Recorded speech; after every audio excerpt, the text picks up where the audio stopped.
Buenas tardes, Daniela. Bienvenida a este primer encuentro síncrono y en este caso, pues, contamos con tu presencia en la universidad. El día de hoy, pues, vamos a abordar el tema número 2, que son los procesos de formación del suelo.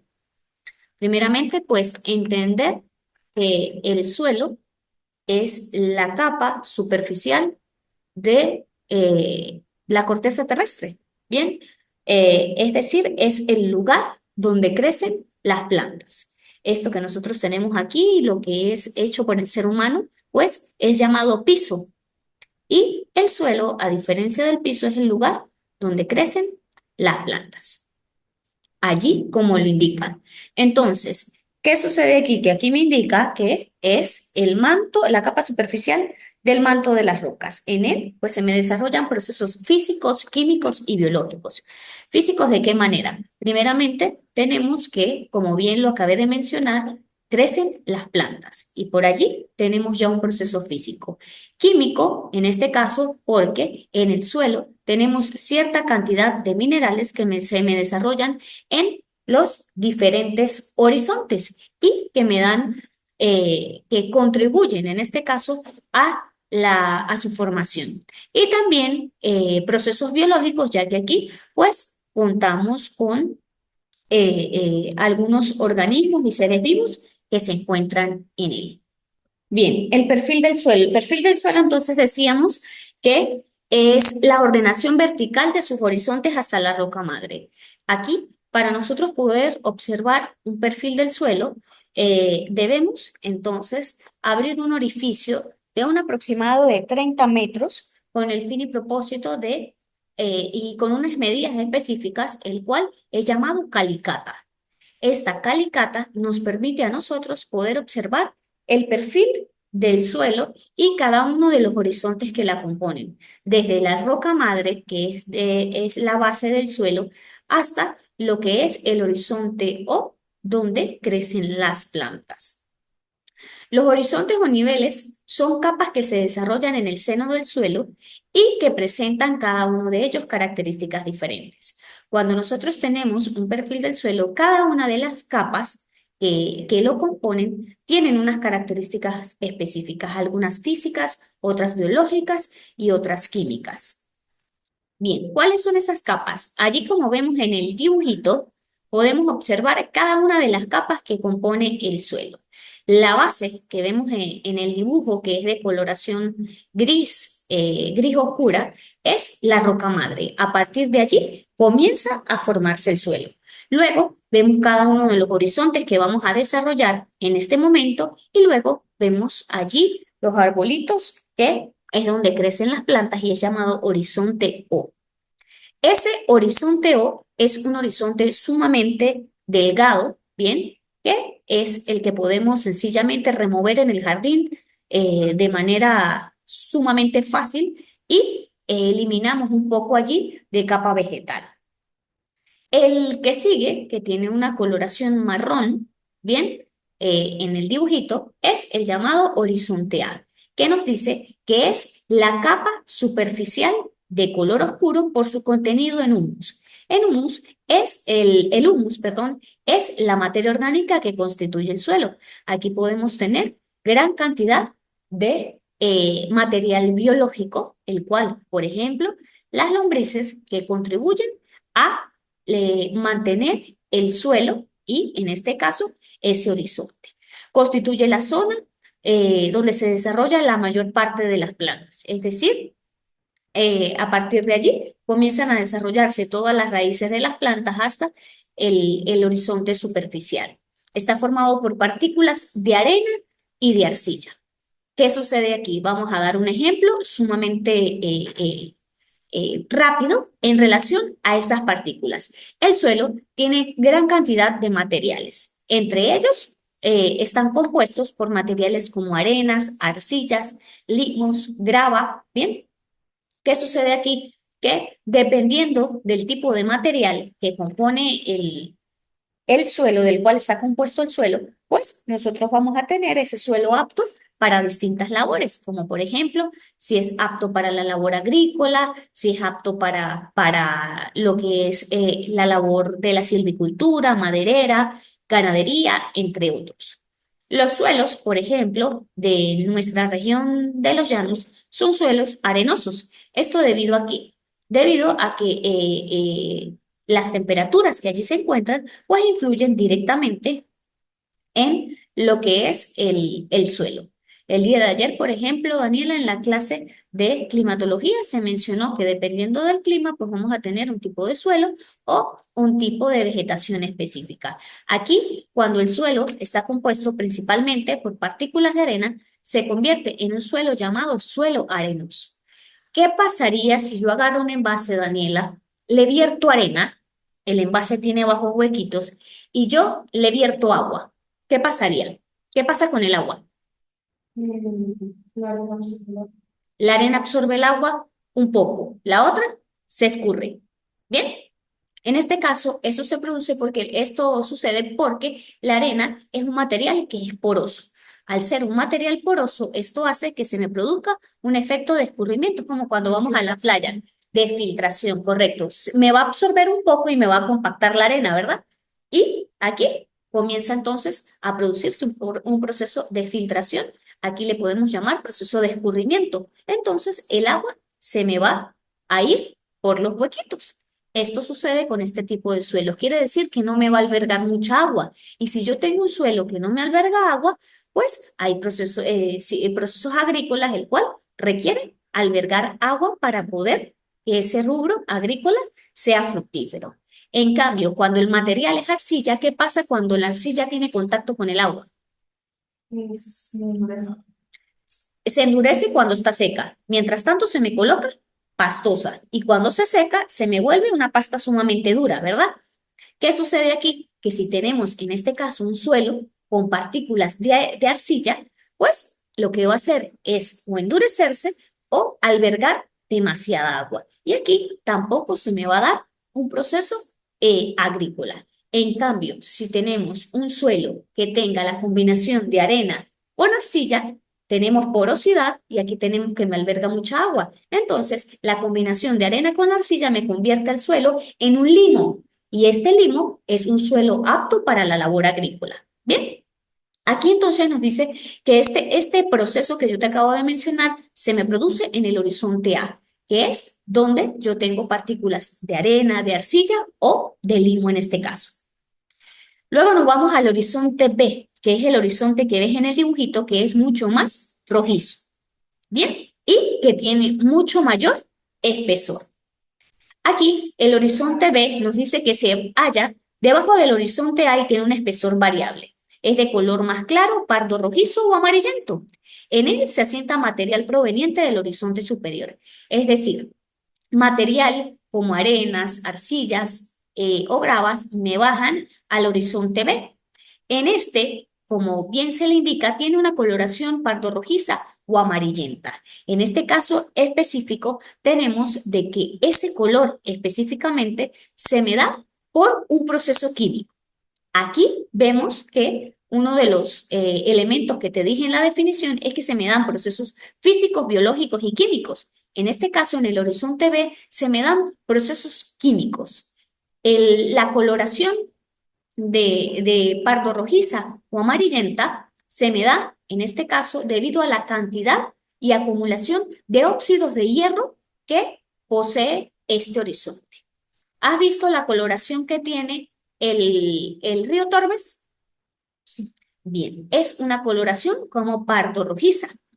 La mayor parte de los habitantes de la ciudad de San Cristóbal manifiestan de que la coloración del río Tormes radica principalmente en los altos niveles de contaminación que este curso de agua tiene.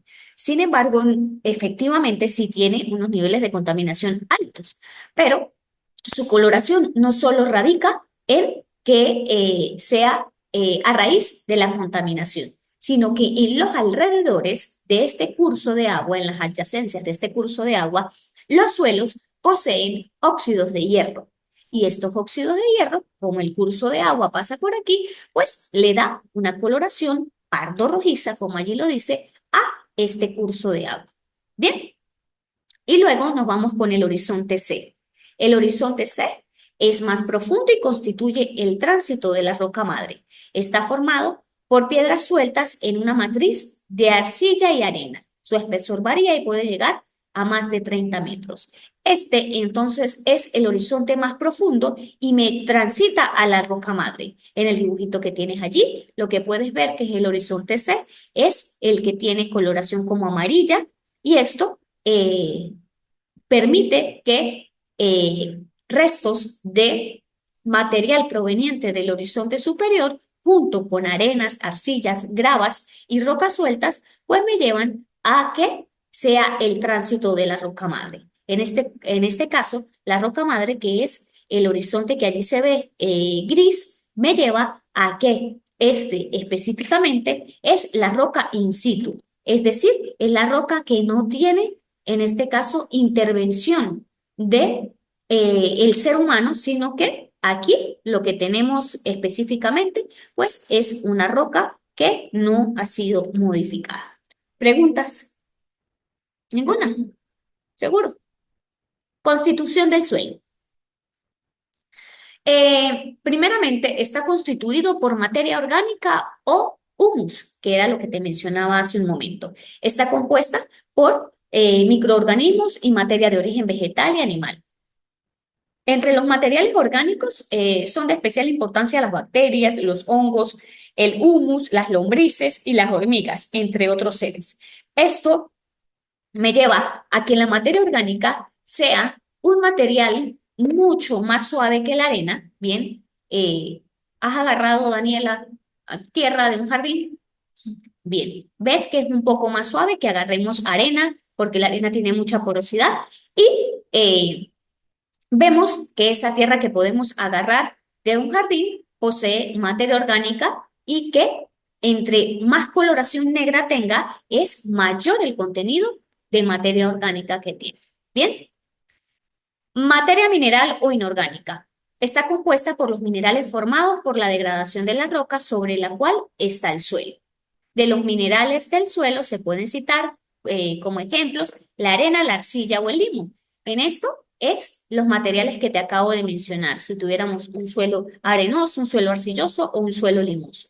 Y esto, pues, también va de la mano con todos los minerales con los que pueda contar ese suelo. Luego tenemos espacios porosos. Los espacios porosos están ocupados por agua que generalmente procede de la lluvia y por los gases procedentes de la atmósfera. Aquí tenemos que ese espacio poroso que posee el suelo le permite albergar un poco de agua. ¿Esta agua de dónde proviene? Proviene de las lluvias, en este caso en suelos normales. No me refiero porque si estuviéramos en un jardín ya lo hacemos de manera manual cuando en el jardín le echamos agua a las maticas, sino a un suelo normal. El agua que alberga allí es proveniente de la lluvia. Ok, adicional, tenemos allí el aire. Es muy importante ya que sirve para la respiración de las raíces y de las plantas y de los microorganismos que viven en el suelo. Así como tenemos espacios que son ocupados por agua, también tenemos un espacio que es ocupado por aire. Recordando que los organismos que viven en el suelo también son organismos vivos como los seres humanos y que también necesitan del aire. Más del 20% del volumen total del suelo debe estar ocupado por el aire. También tenemos el agua, que es el medio por el cual se disuelven los minerales del suelo, convirtiéndose en sustancias que pueden tomar las plantas. Aquí es algo muy importante. El agua es necesaria para cualquier tipo de suelo. Hay suelos o lugares del espacio, de la superficie de la Tierra, en las cuales pues carece de agua, como por ejemplo en los desiertos. Y aquí pues vemos que no se me desarrollan plantas como tal, sino hay una especie específica de plantas o de vegetación que se me desarrolla en lugares con aridez. Bien, como por ejemplo un cactus. Bien, que es una formación vegetal que no requiere de agua de manera constante. sino vemos que el cactus es de una hoja gruesa que me puede albergar el agua allí como por mucho tiempo y esto hace de que no requiera el agua. Sin embargo, el suelo para una labor agrícola, ganadera, requiere de agua. Bien. Un buen suelo contiene aproximadamente el 45% de material inorgánico, 5% de materia orgánica, 25% de agua y 25% de aire. Aquí vemos entonces los componentes del suelo, cómo se me dan y de qué manera, pues, nosotros podemos distribuir equitativamente lo que son los materiales del suelo y lo que requieren para un buen suelo. ¿Preguntas hasta ahora? ¿Ninguna? Bien. Etapas de formación del suelo. ¿Cómo se forma el suelo? La formación del suelo se inicia cuando la roca es meteorizada por acción de agentes atmosféricos o biológicos, originando una capa de fragmentos rocosos de todo tamaño y sales minerales. Aquí es algo sumamente importante. Aquí podemos ver que el suelo pasa por unos procesos específicos, que es el proceso de meteorización y el proceso de erosión. Este proceso, por ejemplo, de erosión y meteorización, son procesos en los cuales se ven reflejados por la acción del viento o del agua. Si, por ejemplo, estamos en la playa y hay una roca, la ola choca de manera constante con la roca. ¿Qué crees que pasa con esa roca? La roca se lesiona. Bien, esto es un proceso en el cual a través de todo el proceso que tiene el agua, en este caso, por ejemplo, el agua del mar, que tiene sales, que tiene un montón de minerales, también no solo por el golpe, sino por agentes químicos también, la roca se lesiona, se puede fracturar y esto me lleva a que se produzca un proceso de meteorización. Si por el contrario tenemos una montaña, la montaña tiene capa vegetal, pero se ve expuesta de manera constante a lo que es acción del viento, ¿qué crees que me pasa? Cuando hay mucho viento, ¿qué ocurre? Arrastra material. El viento, con la fuerza que trae, arrastra material. Si yo dejo una hoja puesta aquí y pongo un ventilador, el viento me lleva la hoja, ¿verdad? Y de manera constante en la superficie tenemos vientos que son muy fuertes, dependiendo de la velocidad de los vientos. ¿Y esto qué hace? Que teniendo una montaña con capa vegetal y de manera constante el viento, todo el día, porque el viento no es que se paren en la noche, en el día, en la tarde, sino el viento continúa su trabajo. Me va a arrastrar capa vegetal. Cuando vas a San Antonio del Táchira, vas bajando desde Capacho. Tenemos unas curvas sumamente pronunciadas, ¿verdad? Cuando ya estamos casi llegando a San Antonio. Si vemos a los lados, Daniela, vamos a encontrar que las montañas que se encuentran allí no poseen capa vegetal, sino sencillamente están una roca desnuda, donde vemos sencillamente que están blancas o que dependiendo están del color de la arena o del color de la arcilla, bien, dependiendo en el espacio en el que se encuentran. Esto es producto de la erosión, es decir, del arrastre de material que con el pasar de los años, por acción del viento, ha hecho que me deje la roca desnuda y elimine la capa vegetal.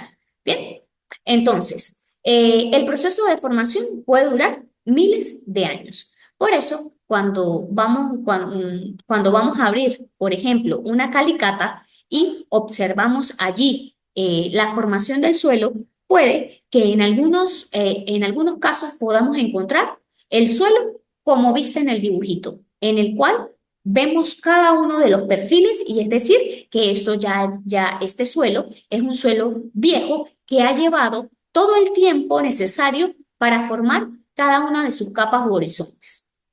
Por el contrario, si la formación del suelo que vemos aquí no posee todos los horizontes, sino, por ejemplo, tenemos la roca madre, tenemos el horizonte C y el horizonte A y el B no se me ha formado, quiere decir que es un suelo mucho más joven.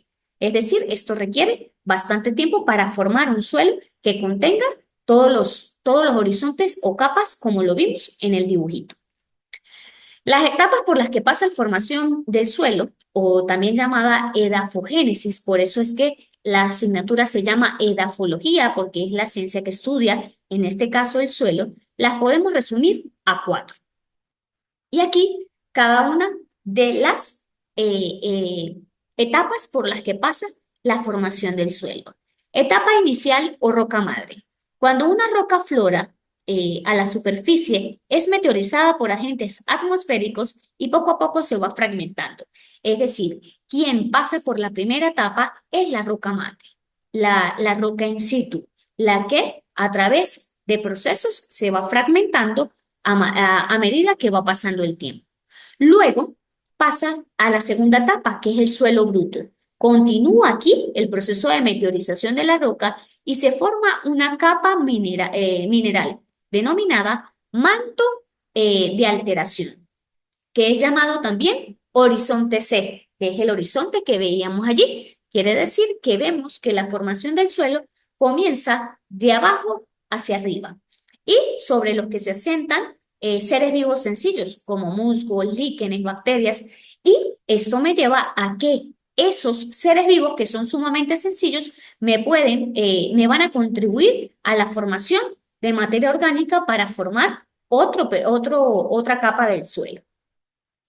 La tercera etapa, que es llamada suelo joven, se trata de una etapa de maduración, en donde la actividad de los seres vivos proporciona materia orgánica que se transforma, dando lugar al humus que constituye el horizonte A. Es decir, como se me forma primero la roca madre, luego se me forma el horizonte C, y a partir de ese horizonte C comienzan a sentarse pequeños seres vivos. Aquí comienza a producirse, a través de esos mismos seres vivos, la producción de materia orgánica. ¿Y qué me da paso esta materia orgánica? A la formación del horizonte A. Y luego tenemos la cuarta etapa, que es el suelo maduro. En este caso, esta capa específicamente, en donde el suelo queda estructurado definitivamente, aquí podemos ver que el suelo, cuando es sumamente maduro y es un suelo viejo, ya se me ha formado, luego de formarse el horizonte C y formarse el horizonte A en la tercera etapa, comienza aquí a formarse lo que es el horizonte B o la etapa intermedia. Entonces vemos cómo, si tenemos aquí el perfil del suelo, vemos que el proceso de formación del suelo inicia con la roca madre. Se me forma el horizonte C, luego se me forma el horizonte A y en el medio, en la última etapa, es que comienza a formarse el horizonte B. ¿Por qué el horizonte B se forma de último cuando ya tenemos una capa arriba y tenemos otra abajo y ahí sí se me forma el horizonte B? Sencillamente porque el horizonte B se me forma de restos de la capa A. Y aquí, con los restos de la capa A y parte de la capa C, comienza a formarse y se produce el proceso de todos los minerales que componen el suelo.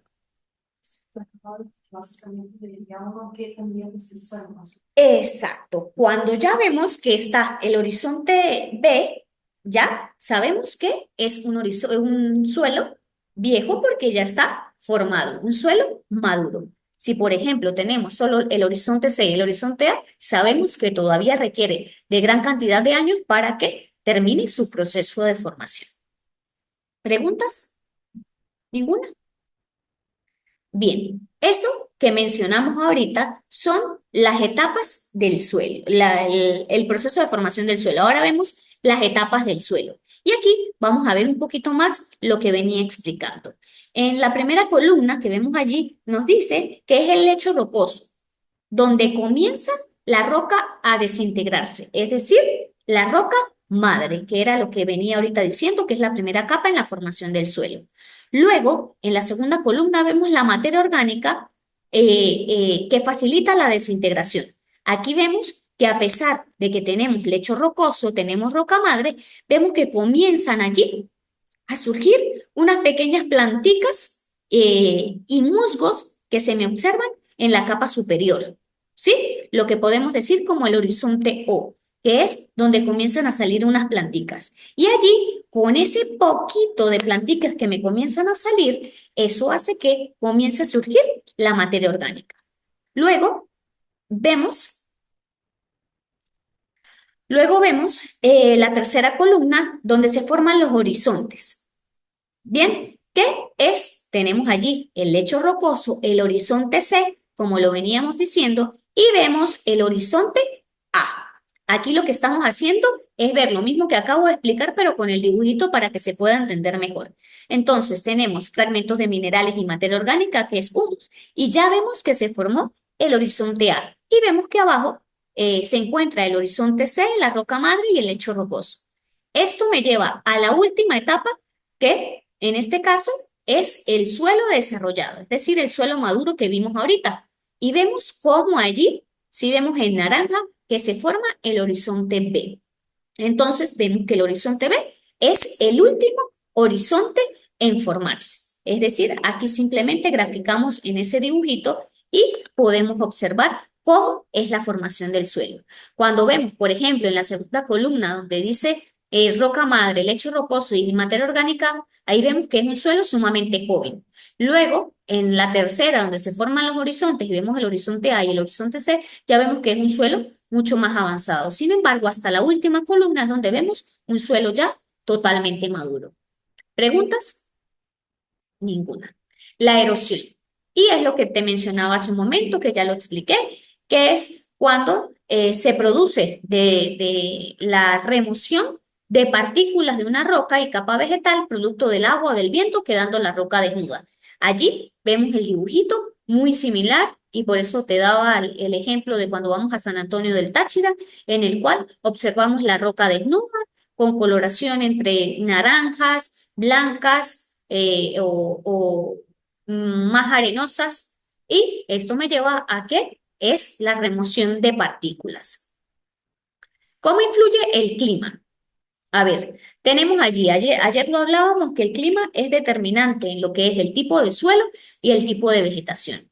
El clima es uno de los factores que influye de manera directa sobre la formación del suelo. Los elementos más importantes del clima en la formación del suelo son la temperatura y la precipitación. A ver, si tenemos temperaturas sumamente altas, como por ejemplo en un lugar árido, pues vamos a tener que los suelos me va a pasar como lo que tú decías de la arcilla. Cuando se seca, me queda una pasta dura que sencillamente se puede hasta partir, fragmentar de manera muy fácil. Eso mismo pasa cuando estamos sometidos a altas temperaturas, por ejemplo, en zonas desérticas. Y en estas zonas, pues la precipitación es sumamente escasa. Hace unos pocos días, no sé si viste en redes sociales, que después de muchos años, creo que manifestaban que más de 50 años, llueve y se inunda el desierto del Sahara.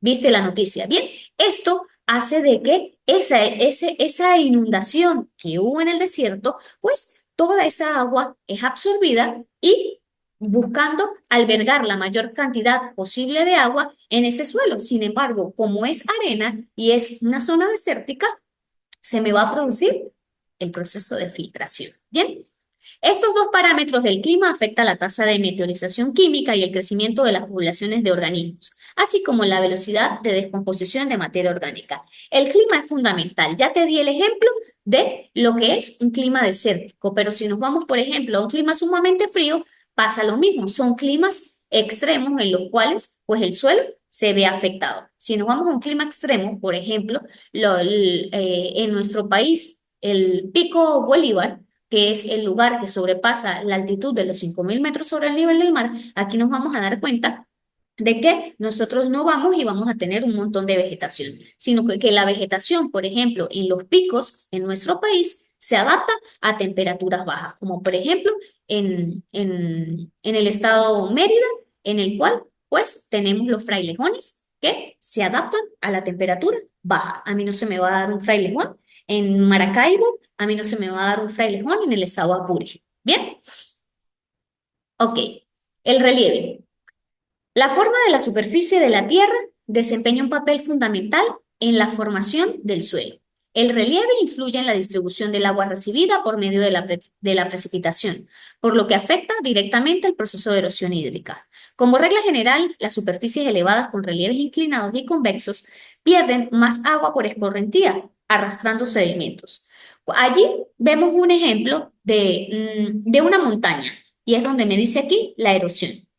Si llueve en la montaña, solo en la cima de la montaña me puede recibir agua de precipitación, pero el resto, y eso se llama, y eso se me llama escorrentía. Eso que se me va a ir por la montaña, se llama escorrentía. Y esa escorrentía lo que hace es correr sencillamente el agua y no me va a albergar agua en ese momento. Sin embargo, también vemos un tipo de aquí de valle, como la ciudad de San Cristóbal, que se encuentra en un valle y allí me puede albergar mucho más agua. Entonces, el relieve incide directamente en la cantidad de agua que puede ser recibida por el suelo.